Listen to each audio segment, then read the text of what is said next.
الحمد لله وكفى وسلام على عباده الذين اصطفى. أما بعد فأعوذ بالله من الشيطان الرجيم. بسم الله الرحمن الرحيم. قال النبي صلى الله عليه وسلم: النساء حبائل الشيطان، وكما قال النبي صلى الله عليه وسلم. نبی علیہ الصلوۃ والسلام فرمائی خزه دا شیطان رسے دی.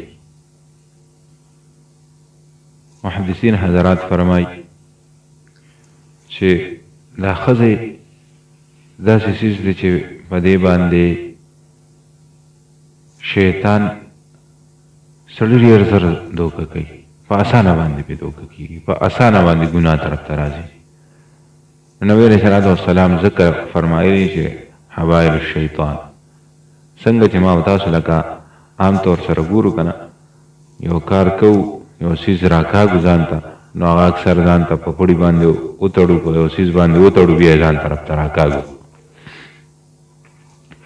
نو دغه شانتې د سړي چې کوم دی، دا شیطان د دې ښځو په ذریعه باندې ځان طرف ته راکاږي او بیا پې ګناهونه کوي. او که ما تاسو وګورو نو اکثریت داسې وي چې کوم ځای کې زنانه ډېر وي، نو هغه دی کې به د ګناه کارونه هم ډېر کېږي. لکه ما تاسو نن سبا عام طور سره وګورو بازارونه د ښځو نه ډک وي، چې کوم ځای کې هم ښځې وي هغه ځای به د ګناه مرکز وي، هلته به ګناه ډېره وي. نو دغه شانتې شیطان چې کوم دی د ښځو په ذریعه باندې سړي ځان طرف ته راکاږي او ګناهونه پې کوي، مختلف قسمه ګناهونه کوي. د ټولو نه لومبنې چې کوم دی د نظر ګناه دا په انسان باندې وکړي. او یو بل روایت کې راځي نبی علیہ الصلوۃ والسلام فرمایي چې کله یو ښځه د کور نه وځي که نه، نو استشرفه الشیطان، دا شیطان ورسره ډېر په غور باندې وګوري. نو استشراف محدثین حضرات وایي مونږ اکثر چې دا یو څیز ډېر په دا ښکاره واضحه په نظر نه راځي، نو مونږ ورته دا لاس او داسې دا سترګې ورته راچوچي کړو، دا سترګې لږې راپټې کړو، دا مخ ته د سترګو ته داسې لاس ونیسو. نو چې کله یو زنانه د خپل کور نه وځي، نو دا شیطان ورته داسې ډېر په غور سره وګوري، خلکو ته یې نوره مزینه کړي او نوره یې ورته ښکلي کړي. او الله رب العزت قرآن کریم کې فرمایي زین للناس حب الشهوات من النساء، ښکلي کړي شوي د خلکو دپاره هغه څیزونه چې هغه زړه غواړي. زړه څه غواړي؟ من النساء، د ښځو نه، والبنین، دا اولاد نه. نو لومبني څه وایي؟ الله رب العزت فرمایي من النساء. نو زړه دغه طرف ته مایله وي، زړه اصل دغه طرف ته مایله وي، او چې بیا پې شیطان هم نظر واچوي او د خپل هغه نور هم پې ورپرېږدي او نور هم خلکو ته مزین کړي، نو خلک ورته نور هم متوجه شي. او بیا دا چې کوم دی د ګناه یو ډېر اسانه ذریعه جوړه شي د خلکو دپاره، په اسانه پې ګناه طرف ته راځي. نو ما تاسو له پکار دي چې د ټولو نه لومبنې خو چې ما تاسو خپلې زنانه ګوره، نبي علیہ الصلوۃ والسلام ته الله رب العزت فرمایي یا ایها النبی کل ازواجک و بناتک و نساء المؤمنین یدنین علیهن من جلابیبهن.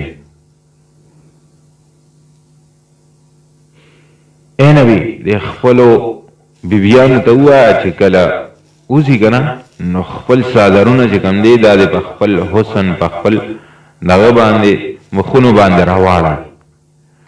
او زمونږ هغه الله دې معافي وکړي کور کې به بل شانتي و چې هغه ته به هزارونو ته ځي، نو بیا د هغې دپاره ځان له څیزونه. یو حدیث مبارک کې راځي نبی علیہ الصلوۃ والسلام فرمایي چې کاسیات عاریات مائلات ممیلات.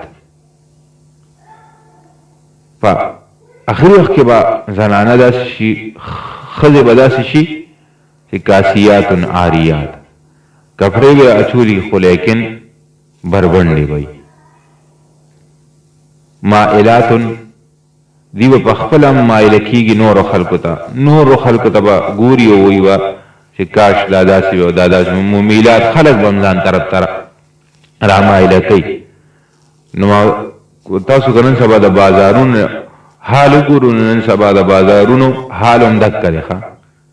زنانه چې بازارونو ته راځي نو په داسې حال کې راځي چې ممیلات وي، ځان طرف ته خلک را کوي، را ټریک کوي چې یاره ماته دا خلک وګوري، په داسې حالاتو کې راځي.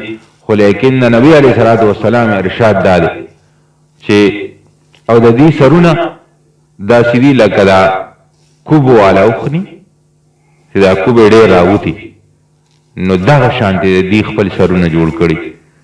او دا ښځې د دې لپاره بیا په آخرت کې دغسې عذاب به سي. د دې وعید څه دي؟ وعید یې دا دی، نبي علیه صلات وسلام فرمایي چې دا ښځې به د جنت نه لرې څه کوي چې د هغې خوشبو به هم په سونو کالو کې نه لګي. نو زما عزتمندو چې ما تاسو په خپل کور باندې نظر واچو، زما د کور زنانه څنګه دي او آیا که په دغه وعید کې راځي، نو چې په دغه وعید کې یوازې هغې نه راځي، بیا پکې زم راځم، ځکه چې اکثر محدثین حضرات فرمایي چې د یوې زنانه په سر باندې به څلور تنان چې کوم دی دا جهنم ته ځي.